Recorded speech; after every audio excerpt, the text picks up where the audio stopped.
یہ ہم دیکھ لیتے ہیں اب تک ہم نے کیا کیا پڑھ لیا ہے۔ اس میں ہم نے سب سے پہلے پڑھا تھا کہ عربی میں الفاظ کو 3 حصوں میں تقسیم کیا گیا ہے، جس کو کلمہ کی اقسام کہتے ہیں، اور کلمہ سے مراد ہے بامعنی الفاظ۔ اور پھر ہم نے پڑھا تھا کہ اسم ہے، فعل ہے اور حرف ہے۔ اسم میں کسی کام، جگہ یا شخص کا نام ہوتا ہے، اسم میں صفات بھی ہوتے ہیں، اور اسم میں مصدر بھی ہوتے ہیں۔ مصدر دراصل کام کے نام کو کہتے ہیں۔ اور فعل میں کام اور زمانہ دونوں آ جاتا ہے، ماضی اور مضارع۔ اور حرف جو ہوتے ہیں وہ اسم و فعل کے علاوہ جو بچ گئے وہ حرف ہو گئے۔ ہم نے حرف عطف پڑھ لیا، حرف جار پڑھا، حرف ندا پڑھا اور حروف استفہام پڑھ لیا۔ تو یہ ہم نے الحمدللہ پڑھا تھا۔ پھر اسم کی 3 حالتیں ہیں، رفع، نصب اور جر۔ شروع میں ہم نے پڑھا تھا کہ جب اسم کام کر رہا ہوتا ہے تو فاعلی ہوتا ہے، جب اس پر کام ہو رہا ہوتا ہے تو مفعولی ہوتا ہے، اور جو اضافی ہوتی ہے تو حالت جر میں۔ مگر بعد میں ہمیں اندازہ ہوا کہ اسم جو ہے وہ حالت رفع میں ہی ہوتا ہے، جب تک کہ اس پہ نصب و جر کرنے کی وجہ نہ آ جائے۔ تو اسم کے نصب ہونے کی 12 وجوہات ہیں، جو کہ اسی نوٹس میں انشاءاللہ ہم آگے دیکھ لیں گے۔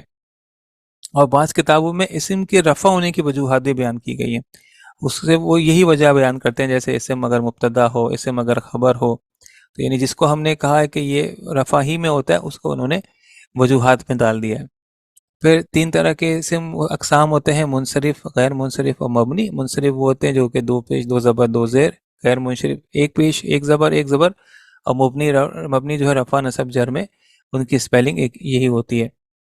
اور پھر ہم نے مسلمون، جب منصرف کی گردان کی، مسلمون کی گردان کی تھی، تو اس میں پھر ہم نے مثنیٰ اور واحد، مثنیٰ اور جمع بنایا تھا، نکرہ میں 18 بنایا تھا اور معرفہ میں 18 بنایا تھا۔ اچھا، میں بولتے چلا آؤں گا، آپ کو کہیں روکنا ہو، سوال کرنا ہو تو برائے مہربانی پوچھ لیجیے گا۔ پھر ہم نے معرفہ پڑھا تھا، تو نکرہ کی 18 قسمیں تھیں، 18 شکلیں بنی تھی اگر تو وہ حقیقی جنس ہو، اور معرفہ کی 18 شکلیں بنی تھی اگر وہ حقیقی ہو، یعنی کہ 36 ہو گئی تھی۔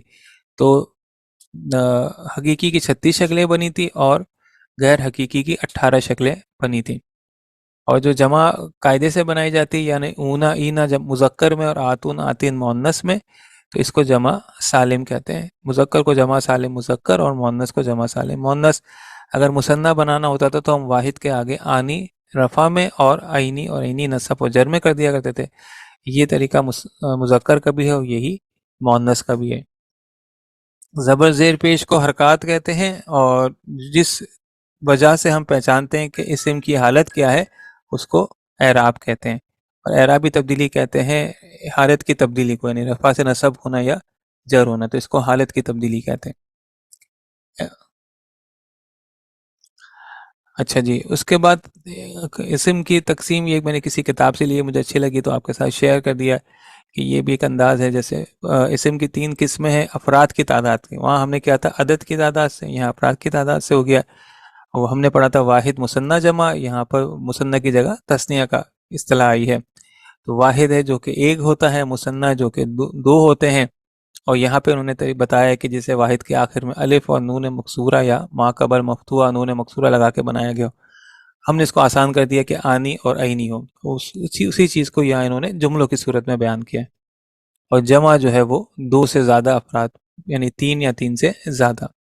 یہ جمع کی 2 تقسیمیں ہیں، جمع سالم، جمع مکسر۔ جمع سالم تو ہمیں پتہ ہے اونا اینا اور آتون آتن۔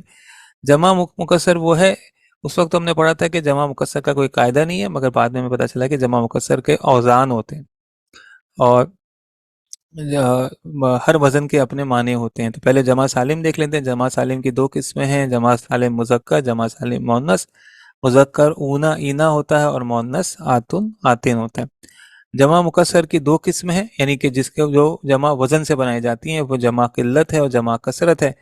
جمع قلت وہ ہے جو 3 سے لے کر 10 افراد بتائے، اور جمع اس کے 4 اوزان ہیں، جیسے افعلو، افعلون اور افعالون اور افعلتن اور فعلتن۔ یہ 4 اوزان ہیں جن کو ہم جمع مکسر کہتے ہیں، مگر یہ عموماً 3 سے لے کر 10 تک کے ہوتے ہیں۔ اور جمع کثرت وہ ہوتے ہیں جو کہ یہ 3 سے لے کے 10 نہیں بلکہ 10 سے زیادہ ہوگا، یہ غلط ہو گیا ہوگا، 10 سے زیادہ افراد پر دلالت کرے، جیسے فعالون کے وزن پر رجالون ہو گیا۔ اچھا جی، یہ وہی چیز ریپیٹ ہو رہی ہے۔ یہ ہماری جو کتاب کراچی میں چلتی ہے، یہ وہ ہیں جو کس طرح ٹائپ کیا ہوا ہے، جو درمیان میں آ جاتا ہے، یہ دوسری کتاب سے لیا گیا۔ یہاں پر جو ہے غیر منصرف 1 پیش 1 زبر 1 زبر ہے، اور مبنی اسما رفع نصب جر میں جو ہے وہ اپنی شکل تبدیل نہیں کرتے، اور الحمدللہ کافی کچھ ہم نے دوران کورس پڑھ لیا ہے۔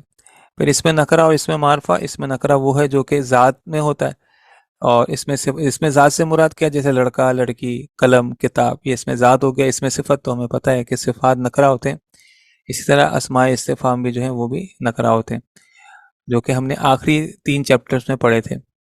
اور اس میں معرفہ میں اس میں علم کسی کا نام ہو، الف لام لگا دیا جائے، اشارہ کے لیے اس میں اشارہ، اس میں ضمیر، اس میں موصولہ وغیرہ، یہ سارے جو ہے وہ اسماء معرفہ ہوتے ہیں۔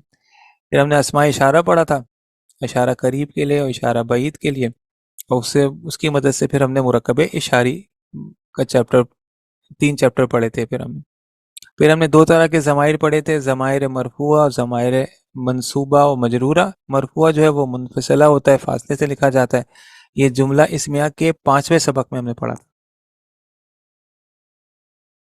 یہ حالت رفع میں طے کر دیے گئے ہیں اور یہ عموماً مبتدا بن کر آتے ہیں، جبکہ یہ جو متصلہ ضمائر ہیں اگر یہ اسم کے بعد آئیں تو یہ مضاف الیہ بن کر آتے ہیں، ایسی صورت میں یہ حالت جر میں، اور اگر یہ فعل کے ساتھ آئیں تو یہ مفعول بن کر آتے ہیں، ایسی صورت میں یہ حالت نصب میں ہوتے ہیں، اور یہ متصل ہوتے ہیں، یعنی کہ اسم سے یا فعل کے ساتھ یہ ملا کر لکھے جاتے ہیں۔ پھر حرف جارہ ہم نے پڑھا تھا، اور یہ جو ہے غالباً 17 حرف جارہ ہے، جن میں سے 11 جو ہے وہ قرآن پاک میں آتے ہیں، اور وہی ہم نے اپنی کتاب میں پڑھے تھے۔ اس میں سارے حرف جارہ جو ہے وہ شامل کر دیے گئے، اور یہ ایک فرضی شعر بنا دیا گیا ہے، اور اس فرضی شعر کو یاد کرنے سے ان تمام جو ہے وہ حرف جارہ یاد ہو جاتے ہیں، جیسے باؤ تاؤ کاف و لامو، تو یہ با ہے، یہ تا ہے، یہ کا ہے، یہ لام زیر لی ہے، یہ واو ہے، پھر منزو، مس اور خلا، یہ تینوں الگ الگ ورڈ ہیں، یہاں کہیں لکھا ہوا نہیں ہے نہیں، مگر یہ الگ الگ تینوں ورڈ ہیں۔ اسی طرح ربا، ہاشا، من، ادا، یہ سارے پھر جو ہے نا الگ الگ حرف جار رہا ہے، تو اس کو اسی طرح یاد کیے جاتے ہیں۔ یہاں میرے خیال سے سلیکٹڈ وہی دیے گئے جو کہ قرآن پاک میں استعمال ہوتے ہیں۔ پھر ہم نے ظرف پڑھا تھا، ابھی ہم نے مکمل کیا ہے اسم الظرف کے ساتھ، یہ عموماً مضاف بن کر آتے ہیں، اور ایسی صورت میں یہ حالت نصب میں آتے ہیں۔ یہ اگر مضاف بن کر نہیں آتے ہیں، الگ آتے ہیں، تو پھر یہ حالت رفع میں بھی آ سکتے ہیں، اور یا تو یہ جگہ بتاتے ہیں یا یہ وقت بتاتے ہیں۔ پھر ہم نے آخری 3 چیپٹرز میں اسماء استفہام پڑھے تھے، یعنی اور لیسا، ہاں اور حل جو ہے وہ حرف استفہام ہے، وہ مبتدا خبر بن کر نہیں آ سکتے، جبکہ اسماء استفہام جو ہے مبتدا خبر فاعل وغیرہ بن کر آ سکتے ہیں۔ پھر اسماء موصولہ ہے الذی، اللتی، مگر اسماء موصولہ جو ہے وہ اس سے زیادہ ہوتے ہیں، انشاءاللہ آگے جا کے بھی اسماء موصولہ مزید آ جائیں گے۔ اور حرف عطف جو ہے واو، او، فا، ثم، لیکن، بل ہے، ہم نے تو واو اور او پڑھا تھا، مگر ان کے علاوہ بھی دیگر حرف عطف ہیں۔ حرف استفہام اور حل جملہ اسمیہ کے 3 سبق میں ہم نے پڑھا تھا۔ پھر انا اور امنا ہم نے پڑھا تھا، مگر یہ کل 6 ہوتے ہیں، ان کو کہتے ہیں حرف مشبہ بالفعل، یعنی فعل سے مشابہت رکھنے والے حرف۔ انا، انا، کا انا، لاکنہ، لیتا، لعلہ، یہ کیا کرتے ہیں، اپنے مبتدا کو یعنی کہ اپنے اسم کو منصوب کر دیتے ہیں، یہ اپنے اسم کو منصوب کر دیتے ہیں، غالباً چونکہ منصوب کر دیتے ہیں اس وجہ سے ان کو فعل سے مشابہ رکھنے والے حرف کہا گیا ہے۔ جیسے زیدن صالحون تھا، تو انا کی وجہ سے زیدن جو ہے وہ زیدن ہو گیا، اور یہ پھر ضمیر متصلہ کے ساتھ بھی آتے ہیں، جیسے انہو یقولو، یقیناً وہ یقولو کہتا ہے، تو یہ علیحدہ بھی آتے ہیں اور ضمیر متصلہ کے ساتھ بھی آتے ہیں، یہ اپنے اسم کو منصوب کر دیتے ہیں، یعنی جس کو کہا جاتا ہے کہ مبتدا کا منصوب ہونا، وہ اصل میں انا کا اسم کہلاتا ہے، انا کا اسم اور انا کی خبر، تو یہ اپنے اسم کو نصب کر دیتے ہیں۔ پھر ہم نے 5 مرکب ناقص پڑھے تھے، مرکب عطفی، توصیفی، اضافی، جاری اور اشاری۔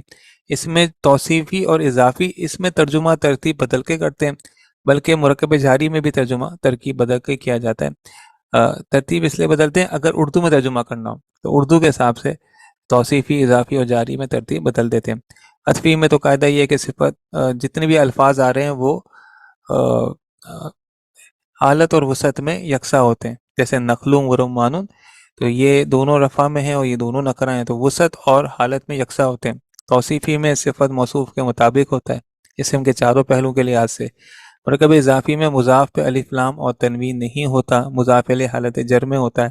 مرکب جاری میں حرف جار کے بعد آنے والا اسم جو ہے وہ حالت جر میں تبدیل ہو جاتا ہے۔ مرکب اشاری میں اس میں اشارہ کے بعد اگر کوئی لفظ معرف باللام ہے، چاہے وہ سنگل ورڈ ہو چاہے وہ کمپاؤنڈ ہو، تو ایسی صورت میں مرکب اشاری بن جاتا ہے، جس کے بھی ہم نے 3 چیپٹر پڑھے تھے۔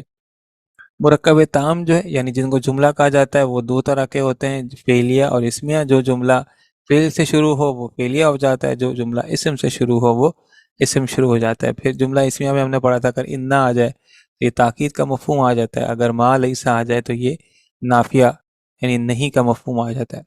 پھر ہم نے جب فعل شروع کیا تھا صفحہ نمبر 102 سے، تو یہ مادہ اور وزن ہم نے پڑھا تھا، اور وہی جو چیز وہاں پر بتائی گئی تھی وہ یہاں پر ہے۔ اور یہاں پہ کس طرح ہے سمجھانے کے لیے کہ بھئی فعیلہ کے وزن پر اگر عین لام میم ڈالیں تو علیمہ بن جائے گا، کاف دال میم ڈالیں تو قدیمہ بن جائے گا، نون کاف را ڈالیں تو نکرہ بن جائے گا۔ اسی طرح مختلف اوزان دیے گئے اور ہر وزن اور مادے کے حساب سے نیچے حرف الفاظ جو ہے وہ بنا کے دیے گئے۔ فا کی جگہ مادے کا پہلا، عین کی جگہ مادے کا دوسرا، لام کی جگہ مادے کا تیسرا۔ پھر یہ سب سے اہم ترین جو اوزان کا سیٹ ہے وہ یا گردان ہے وہ فعل ماضی معروف ہے، اور فعل ماضی معروف کے 3 اوزان ہیں، فعلہ ہے، فعیلہ ہے اور فعولہ ہے۔ کچھ مادے جو ہے وہ فعلہ کے وزن پر آتے ہیں، کچھ فعیلہ کے وزن پر آتے ہیں، کچھ فعولہ کے وزن پر آتے ہیں، اور کچھ ایسے ہوتے ہیں جو ایک سے زائد اوزان پر آتے ہیں۔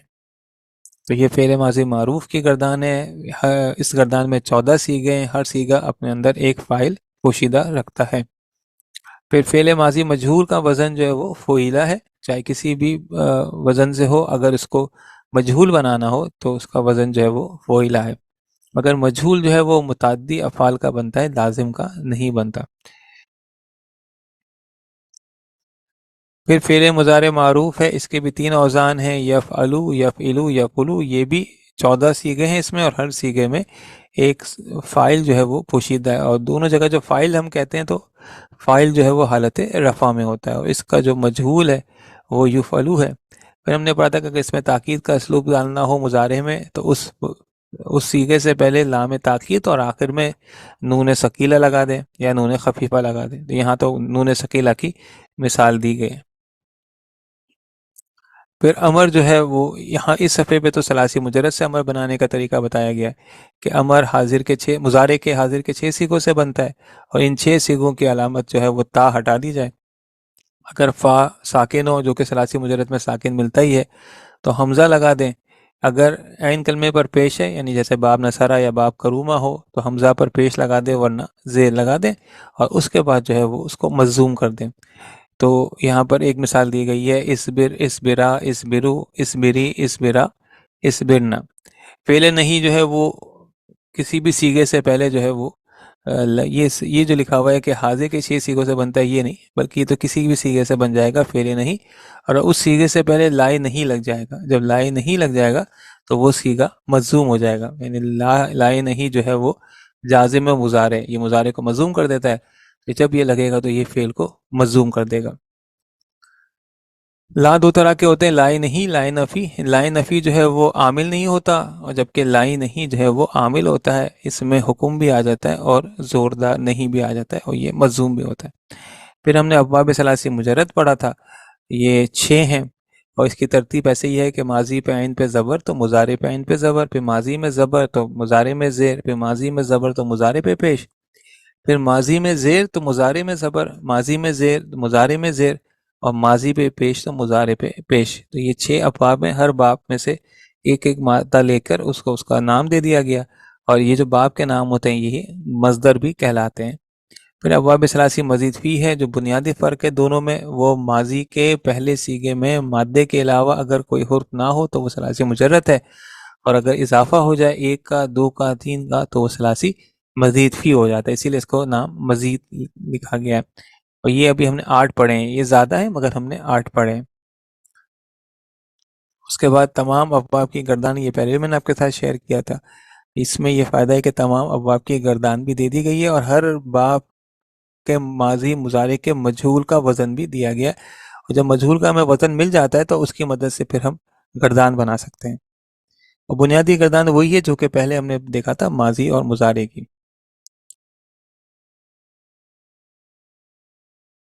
اور پھر یہاں پر بتایا گیا کہ ثلاثی مزید فی کو پہچاننے کے کیا طریقے ہیں جس کو ہم الحمدللہ دیکھ چکے ہیں. پھر اسماء ستہ مکبرہ یہ 6 ہیں، ہم نے تو 4 دیکھے تھے، یہ 6 ہیں. اور یہ کیا کرتے ہیں کہ جب یہ مضاف کے طور پر آتے ہیں تو رفع نصب اور جر میں اپنی اسپیلنگ تبدیل کر لیتے ہیں. جیسے اخن ہے، جب یہ مضاف بن کر آتا ہے تو رفع میں اخو، نصب میں اخا اور جر میں اخی ہو جاتا ہے. اور اگر ابن ہے تو یہ رفع میں ابو، مضاف کی صورت میں، حالت رفع میں ابو، حالت نصب میں ابا اور حالت جر میں ابھی. اس طرح کے یہ 6 ہیں. یہ ہم نے غالباً جملہ اس میں آ کے 5ویں چیپٹر کے آخر میں پڑھا تھا. یہ ہم نے اس طرح کے 4 پڑھے تھے اور یہ مثال بھی موجود تھی. یہ مرکب اضافی کے 5ویں چیپٹر میں پڑھا تھا. بھی ثلاثی مزید پہ کہ امر کے پہلے پہلے سیغے دے دیے گئے، یعنی باب افعال سے امر بنانا ہو تو حمزہ زبر والا لگے گا. پھر درمیان کے 4 ابواب کا امر بنانا ہو تو حمزہ نہیں لگتا. اور آخر کے جو 3 ابواب ہیں ان کا حمزہ امر بنانا ہو تو حمزہ زیر والا لگتا ہے. طریقہ کار وہی ہے، جو بنیادی فرق ہے بس وہی حمزہ پر ہے. کیونکہ جو 4 ابواب ہیں، دوسرا، تیسرا، چوتھا، پانچواں، جب ان کی علامت مضارع ہٹاتے ہیں تو فا کلمہ متحرک ہوتا ہے، ساکن نہیں ہوتا، اس لیے وہاں پر پھر حمزہ لگانے کی ضرورت نہیں ہوتی. اس کے علاوہ جو پہلا باب ہے باب افعال، اس میں حمزہ زبر والا لگتا ہے. اور آخر والا جو 3 ابواب ہیں یہ ان پہ حمزہ امر لگاتے وقت زیر لگتا ہے. پھر اسماء مشتقہ کے ذیل میں مبالغہ کے ہم نے اوزان پڑھے تھے. وہاں ہم نے غالباً 2 پڑھے تھے، یہاں پر 4 ہیں. فعلانو ہیں، فعیلون ہیں، فعولون ہیں اور فعالون ہیں.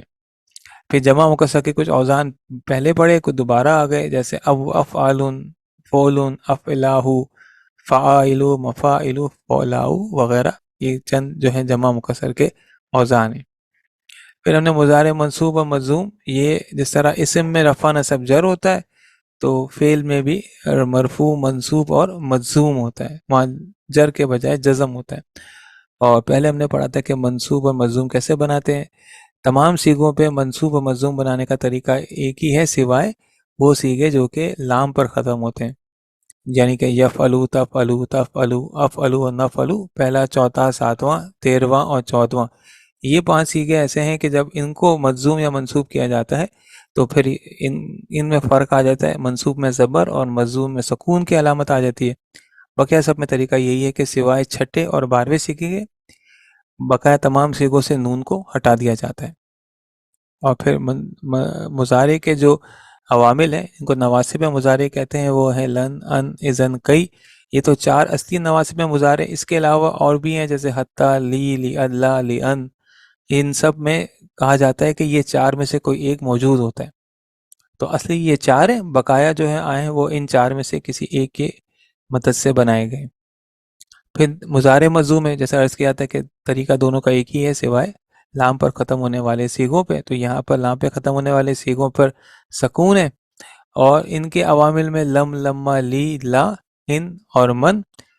لم، لما تو ہم نے پہلے چیپٹر میں پڑھا تھا. پھر لام امر کے لیے الگ چیپٹر تھا، لا نہیں کے لیے الگ چیپٹر تھا. اسی طرح اگر ان آ جائے، من آ جائے تو یہ بھی، اگر شرط کے لیے آ جائے تو عموماً شرط اور جواب شرط دونوں مضموم ہو جاتے ہیں. جیسے کہ یہاں پر 2 مثالیں دی گئی ہے کہ ان تتولو یستبدل قوما. تو ان تتولو جو ہے وہ شرط ہے، تو یستبدل جو ہے وہ جواب شرط ہے. یا فذکرونی، تو یہ اسکرو جو ہے وہ شرط ہے، تو اسکر جو ہے وہ جواب شرط ہے. تو بعض اوقات تو ہے شرط کا اسم بھی ہوتا ہے، جیسے ان جو ہے یہاں پہ شرطیہ ہے. اور بعض اوقات جو ہے وہ فا شرطیہ ہو جاتا ہے، جیسے یہاں فذکرونی میں جو فا ہے وہ شرط کے لیے آیا. تو شرط اور جواب شرط جو ہے یہ بھی دونوں مضموم ہوتے ہیں. اور اوپر ہم پڑھ کے آئے کہ جو فعل امر ہوتا ہے اگر اس کی اعرابی حالت پوچھی جائے تو وہ بھی مضموم کہلاتی ہے. امر غائب و متکلم یہاں پہ جو دیا گیا، یعنی غائب و متکلم کی صیغوں کو امر بنانے کے لیے لام امر لگایا جاتا ہے، جو کہ ہم نے علیحدہ سے پورا ایک چیپٹر پڑھا تھا. پھر ہم نے کانا لیسا پڑھا تھا. یہاں پر زیادہ ہیں، ان سب کو افعال ناقصہ کہتے ہیں، یعنی کہ یہ اکیلے اپنے معنی مکمل نہیں کرتے جب تک کہ ان کے ساتھ کوئی فعل یا اسم آ جائے. کبھی کبھار یہ اپنی جگہ فعل تام کی طرح بھی استعمال ہوتے ہیں، مگر کبھی کبھار ایسا ہوتا ہے، ورنہ عموماً یہ ناقصی استعمال ہوتے ہیں.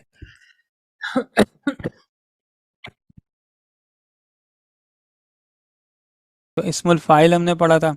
اور ثلاثی مجرد میں اسم الفاعل بنانے کا وزن ایک ہی ہے، وہ ہے فاعلن، اور کوئی بھی مادہ جس کا اسم الفاعل بن سکتا ہو تو فاعلن کے وزن پہ بن جاتا ہے، مگر ثلاثی مجرد میں اگر فعل مضارع کا طریقہ کیا ہے ثلاثی مزید میں کہ فعل مضارع کے پہلے سیغے سے علامت مضارع ہٹا دیتے ہیں، اس کی جگہ میم پر پیش لگا دیتے ہیں، لہٰذا باب فعل سے اسم الفاعل کا وزن بنتا ہے مفعلن، علامت مضارع یا ہٹا دیا، میم پیش والی لگا دیا، ان پہ ذیل لگا دیا، لام پہ تنوین، تو مفعلن ہو گیا۔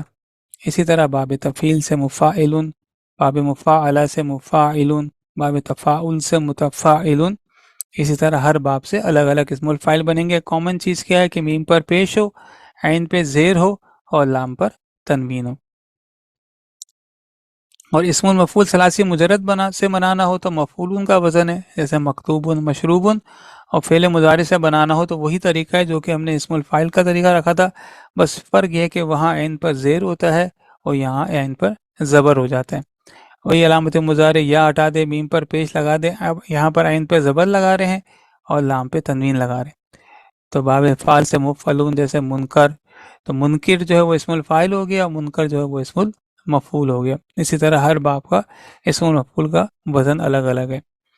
باب انفعال سے اسم المفعول نہیں بنتا، باب کرومہ سے اسم المفعول نہیں بنتا، کیونکہ وہ سارے لازم ہوتے ہیں، متعدی نہیں ہوتے۔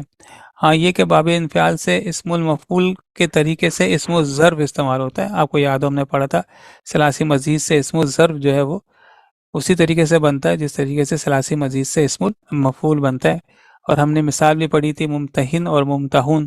ممتحن تو امتحان لینے والا ہوتا ہے، اور ممتحن وہ ہوتے ہیں، یا اگر وہ اسم المفعول ہے تو ممتحن وہ ہیں جن کا امتحان لیا جا رہا ہے، اور اگر اسم الظرف ہے تو وہ جگہ، وہ کمرہ جہاں پر امتحان لیا جا رہا ہے۔